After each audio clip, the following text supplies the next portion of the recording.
श्री नारद जी कहते हैं कि न योगी नैव सिद्धो वा न ज्ञानी सत्क्रियो नरः।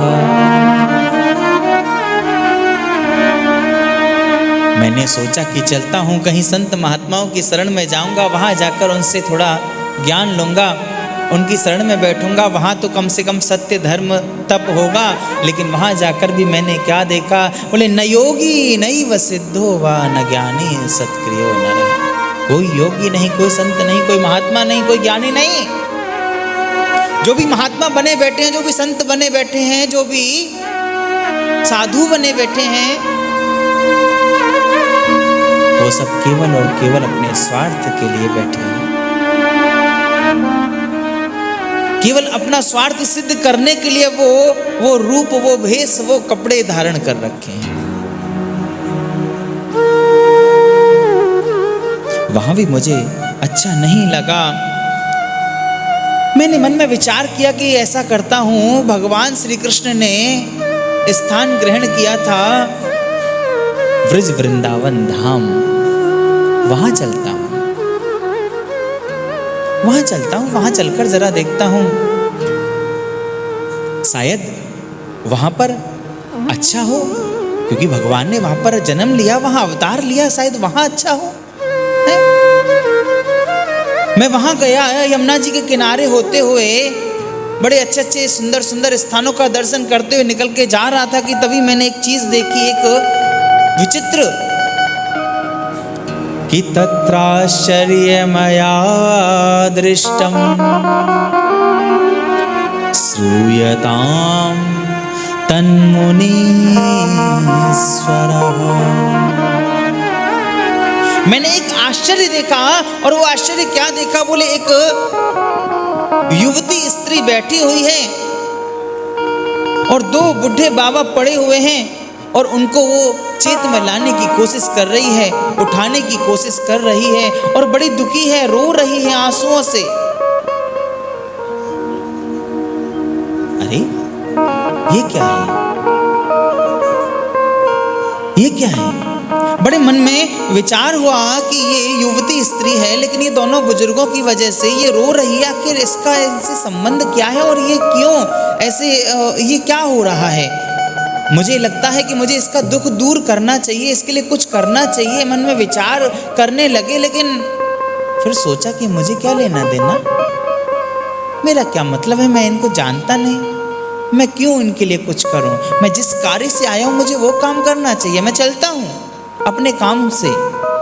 मैं निकलने लगा कि तभी पीछे से आवाज आई कि भो भो साधु क्षणम तिष्ठ मच्चिंतामपि नाशय दर्शनम तव लोकस्य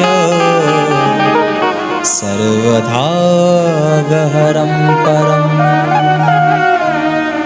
अजी सत्य जी, अजी महात्मा जी, अजी मेरी बात तो सुनिए, अरे रुकिए तो सही, अरे आगे मत जाइए, जरा लौट कर आइए, जरा मेरी भी सुन लीजिए, जरा इधर तो आइए।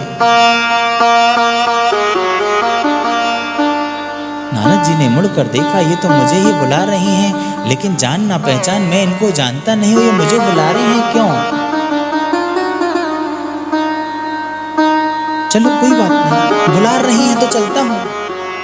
उनके पास गए और जाकर बोले कि आपका परिचय, आप कौन हैं, और ये दोनों कृपया मुझे बताने का कष्ट करें।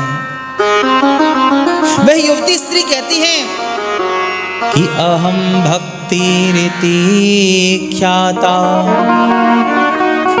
इमो मे तनयौ मतौ। मेरा नाम भक्ति है और ये दोनों मेरे पुत्र ज्ञान और वैराग्य हैं। आपके पुत्र हैं ये दोनों, लेकिन ये तो बुजुर्ग हैं, ये तो बूढ़े हैं, और आप युवती, आप जवान।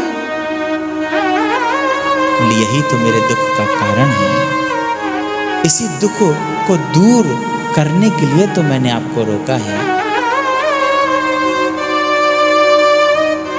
कि उत्पन्ना द्रविणे साहम वृद्धिं कर्णाटके गता। मैं द्रविड़ देश में उत्पन्न हुई, कर्नाटक में बढ़ी, कहीं कहीं महाराष्ट्र में सम्मानित हुई, किंतु गुजरात में आकर बूढ़ी हो गई। और जैसे ही मैं वृंदावन धाम में, इस ब्रज वृंदावन धाम में आई, आते ही मैं तो युवती हो गई और मेरे दोनों पुत्र बूढ़े हो गए। अब तभी से मैं इन दोनों अपने पुत्रों को उठाने की कोशिश कर रही हूँ, उनको ठीक करने की कोशिश कर रही हूँ, उनको इनकी यथास्थिति पर लाने की कोशिश कर रही हूँ, लेकिन मैं कुछ नहीं कर पा रही हूँ। मुझे क्या करना चाहिए? मुझसे ऐसी क्या गलती हुई? मेरा क्या पाप है? मेरा क्या दोष है? कृपया आप मुझे बताने का कष्ट करें।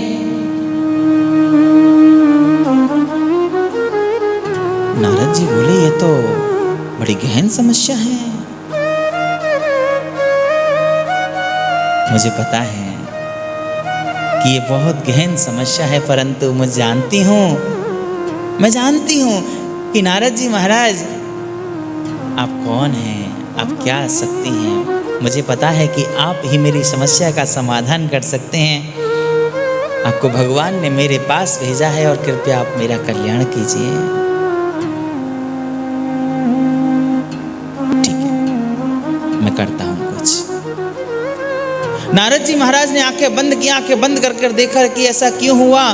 तुरंत देखकर समझ गए और समझकर बोले, हे भक्ति महारानी, आप जिस स्थान पर आई हो, इस ब्रज वृंदावन धाम में, ये स्थान वो स्थान है जहाँ ज्ञान और वैराग्य इसकी आवश्यकता नहीं। यहाँ तो केवल और केवल भक्ति ही भक्ति चाहिए। यहाँ तो केवल भक्ति की ही आवश्यकता है, यहाँ ज्ञान वैराग्य की कोई आवश्यकता नहीं। इसलिए दोनों आपके पुत्र हो गए हैं बूढ़े और आप हो गई हो युवती जवान। इस 84 कोस वाले इस ब्रज वृंदावन धाम में केवल और केवल आपका ही स्थान है, आपके लिए ही स्थान है। ज्ञान वैराग्य का यहाँ पर कोई स्थान नहीं। क्यों?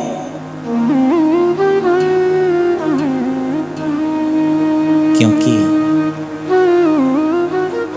ब्रज शब्द का अर्थ पता है क्या है? जानते हो? ब्रज शब्द का अर्थ शास्त्रों में लिख रहा है, व्रजनम व्याप्ति ऋत्युक्त्वा व्यापनाद ब्रज उच्यते। ब्रज किसे कहते हैं? बोले ब्रज उसे कहते हैं जहां भगवान रहते हैं। ब्रज किसे कहते हैं? जहां भगवान रहते हैं, थे नहीं, हैं, उसे ब्रज कहते हैं। जो भगवान के सच्चे भक्त होते हैं ना, जो सच्चे भक्त जैसे ब्रजवासी आदि, पता है वो भगवान से क्या कहते हैं? श्री गिरिराज बास में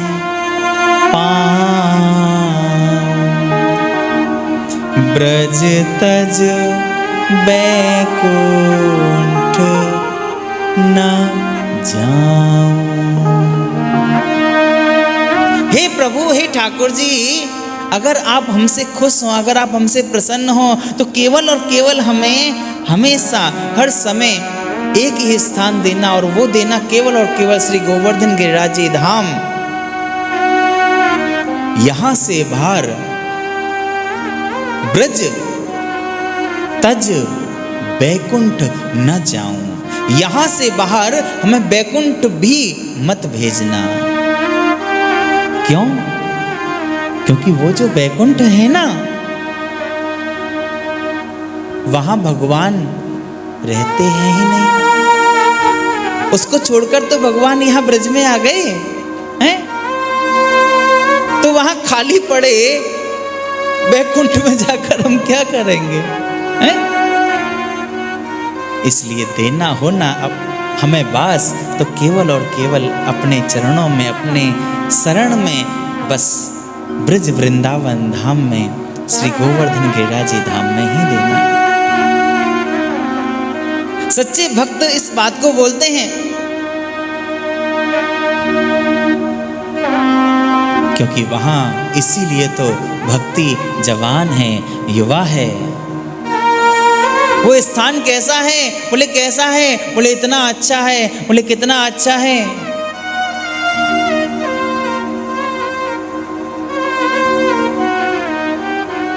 वृंदावन, प्यारो वृंदावन,